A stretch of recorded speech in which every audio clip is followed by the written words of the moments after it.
बिटिआरनि इएम एबा बिजेपिनि नेता गौतम दासआ रां दाबिनायनि अजद। मैया सनिबाराव इएम गौतम दासआ खौरां मिलनि सायाव रां दाबिनाय अजदआ नंखाय होननानै खौरां मिलनि गेजेरजों फोरमायदोंमोन। बिनिनो दिनै अलंबार खेरखातारिया फिन इएम गौतम दासनि सायाव खेंफोरथि होदों।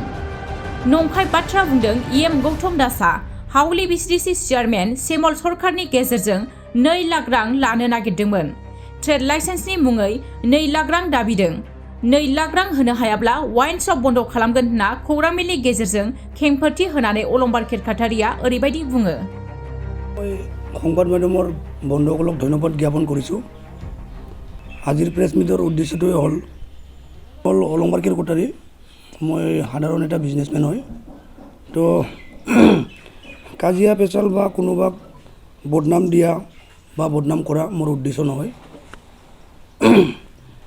ভিচিডিচি চেয়াৰমেনৰ শ্যামল চৰকাৰ ভিচিডিচি চেয়াৰমেনৰ জৰিয়তে দি মোক ধমকি দিয়া ধন দাবী কৰাটো সত্য কথা।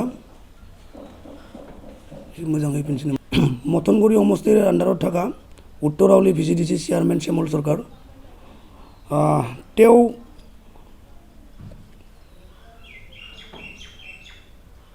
তেওঁৰ জৰিয়তেদি গৌতম দাস ইএম মোক ধন দাবী কৰাটো একদম সত্য কথা।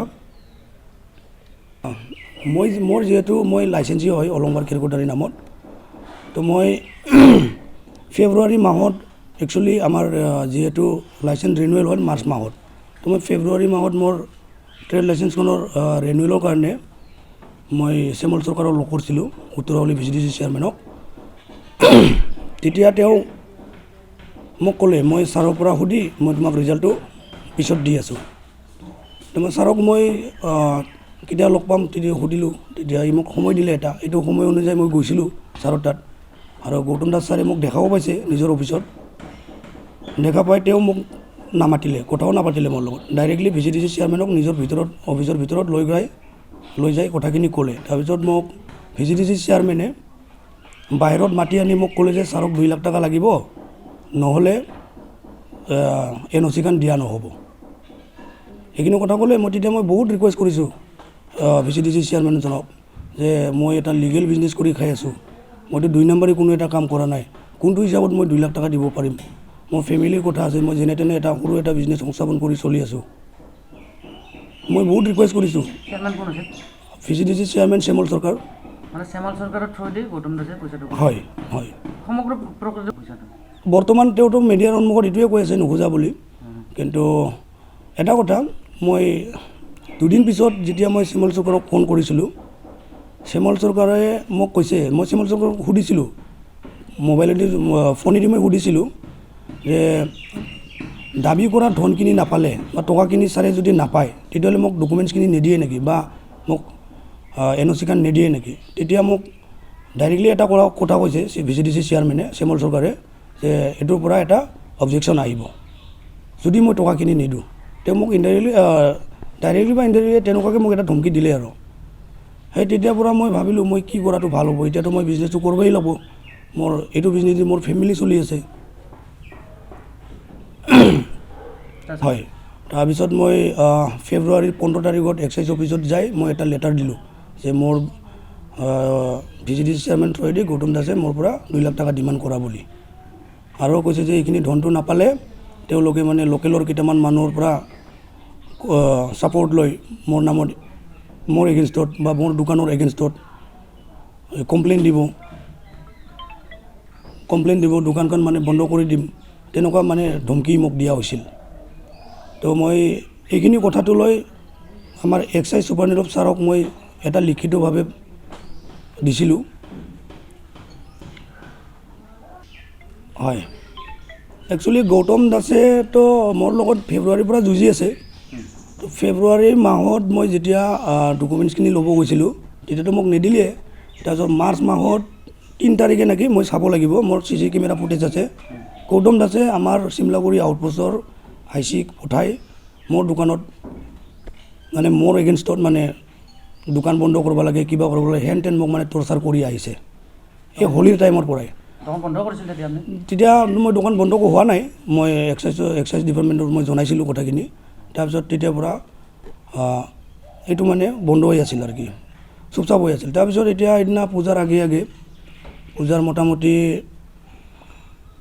3-4 দিন আগত দুৰ্গা পূজাৰ 3-4 দিন আগত তেওঁ বোলে আমাৰ ছুপাৰিনটেণ্ডেণ্ট এক্সাইজ ছাৰক কমপ্লেইন দিছে এটা কমপ্লেইনত তেওঁ বোলে লিখিছে যে এই ৱাইন শ্বপৰ ওচৰত 8টা পূজাৰ পেণ্ডেল আছে আৰু দ্ৰোণাচাৰ্য কলেজৰ নাম লৈছে আৰু LP স্কুলৰ নাম লৈছে এজ পাৰ এক্সাইজ ৰুল হিচাপে মোৰ দোকানটো যিখিনি ডিষ্টেঞ্চত থাকিব লাগে স্কুল কলেজ বা মন্দিৰ তো অলৰেডি এইটো ডিষ্টেঞ্চতে আছে এক্সাইজৰ একমতে সেইটোৰ কাৰণে মই বিজনেছখন চলাই যাব পাৰি আছোঁ আৰু মই উইদাউট পাৰ্মিট মই দোকান চলোৱা নাই মই পাৰ্মিট লৈ দোকান চলাই আছোঁ কিমান বছৰ হ'ল আপোনাৰ দোকান মোৰ দোকান একচুৱেলি মোৰ 2011তে মোৰ লাইচেঞ্চি হয় মই তো আজি 23 হ'ল 11-12 বছৰ ৰানিং মোৰ দোকান দিয়া বিজনেছটো মোৰ চলি আছে আৰু বৰ্তমান ৰেনু হৈছে কমপ্লিট মোৰ লাইচেঞ্চ অলৰেডি ৰিনিউৱেল হৈ গৈছে এতিয়া ট্ৰেড লাইচেঞ্চটো মোৰ অলৰেডি আছিলে এতিয়া ট্ৰেড লাইচেঞ্চখনো মানে ৰিনিউৱেল কৰিব লাগে এই ৰিনিউৱেল কৰাৰ কাৰণে এটা NOC লাগে VCDC চেয়াৰমেনৰ পৰা এই NOCখন ল'ব যোৱাতে মোক 2 লাখ টকা ডিমাণ্ড কৰিছে পুলিচে যে দোকানখন বন্ধ কৰিব গৈছিল হয় কিবা আপোনাক নটিচ দিছিল নেকি নাই কোনো নটিচ নোহোৱাকৈ মোৰ দোকান বন্ধ কৰিব গৈছিল সেইটোতো মাৰ্চ মাহৰ কথা আৰু ৰিচেণ্টলি দুৰ্গা পূজাৰ কেইদিনমান আগত আমাৰ চিমলাগুৰি আউটপোষ্টৰ থানাক আৰু পঠাইছে IC ছাৰক পঠাই জোৰ জবৰদস্তি মোৰ দোকানটো বন্ধ কৰিলে বন্ধ কৰাতে মই আমাৰ ডিপাৰ্টমেণ্টত মই জনালোঁ যে ছাৰ উইদাউট নটিচ মোৰ দোকানখন বন্ধ কৰি দিলে এতিয়া মই কি কৰোঁ ছাৰ তেতিয়া আমাৰ ছুপাৰিনটেণ্ডেণ্ট এক্সাইজ ছাৰে DC মেমক জনাইছে কথাখিনি আৰু মই যিটো এপ্লিকেশ্যন দি ৰখা আছিলোঁ অফিচত সেইটো এপ্লিকেশ্যনটো DC মেমক ফৰৱাৰ্ড কৰি দিছে এতিয়া DC মেমে কি একশ্যন লয় কি নলয় ডিপাৰ্টমেণ্টত মই জনালোঁ যে ছাৰ উইদাউট নটিচ মোৰ দোকানখন বন্ধ কৰি দিলে এতিয়া মই কি কৰোঁ ছাৰ তেতিয়া আমাৰ ছুপাৰিনটেণ্ডেণ্ট এক্সাইজ ছাৰে DC মেমক জনাইছে কথাখিনি আৰু মই যিটো এপ্লিকেশ্যন দি ৰখা আছিলোঁ অফিচত সেইটো এপ্লিকেশ্যনটো DC মেমক ফৰৱাৰ্ড কৰি দিছে এতিয়া DC মেমে কি একশ্যন লয় কি নলয় এইটো মই গম পোৱা নাই এতিয়ালৈকে কিন্তু DC মেমে কৈছে লিগেল একশ্যন লোৱা হ'ব ভাবিছিল নেকি 2 লাখ টকা যে খুজিছিলে আপুনি দিম বুলি ভাবিছিল নাই একচুৱেলি মই লিগেল বিজনেছ কৰি খাই আছোঁ যেনে তেনে মই বিজনেছখন চলি যাই আছোঁ মই যদি উইদাউট 2 নাম্বাৰী নকৰাকৈ 2 লাখ টকা দিব লগা হয় মই ক'ৰ পৰা দিম এইখিনি ক্ষমতা মোৰ তাত নাই ইয়াৰ পূৰ্বে লাইচেঞ্চ লোৱা সময়ত কোনোবা ৰাজনীতিক ব্যক্তিৰ লগত যোগাযোগ কৰি তেনেকৈ দিছিল নেকি কিবা নাই যোগাযোগ কৰা নাছিল নাই আপুনি যে কমপ্লেইন এটা দিলে এক্সাইজত হয় সেইটোৰ ওপৰত কি মাতিব আপুনি এতিয়া মই একচুৱেলি মোৰ উপায় নোহোৱা হৈ গৈছে এইটো টাইমততো মোৰ ৰিনিউৱেল হ'বই লাগিব নহ'লেতো মোৰ দোকান বন্ধ হৈ যাব পাৰে তেনেকুৱা মোৰ মনত ভয় লাগিল মই ছাৰক দিলোঁ লিখি এতিয়া ছাৰে DC মেমৰ তাত ফৰৱাৰ্ড কৰিছে মই মানে সেইটোৰ ওপৰত উচিত তদন্ত হোৱাটো ময়ো বিচাৰোঁ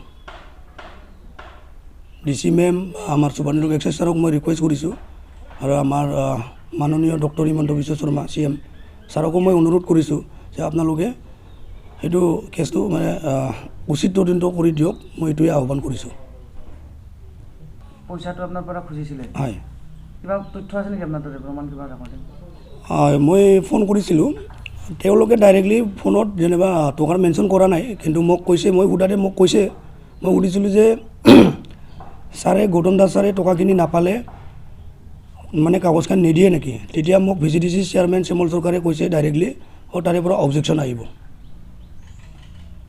এইখিনি কথা সেইটোত মোৰ ভয় লাগিছে সেইটো কাৰণে মই 15 তাৰিখত গৈ এপ্লিকেশ্যনটো দিয়া হৈছে মোৰ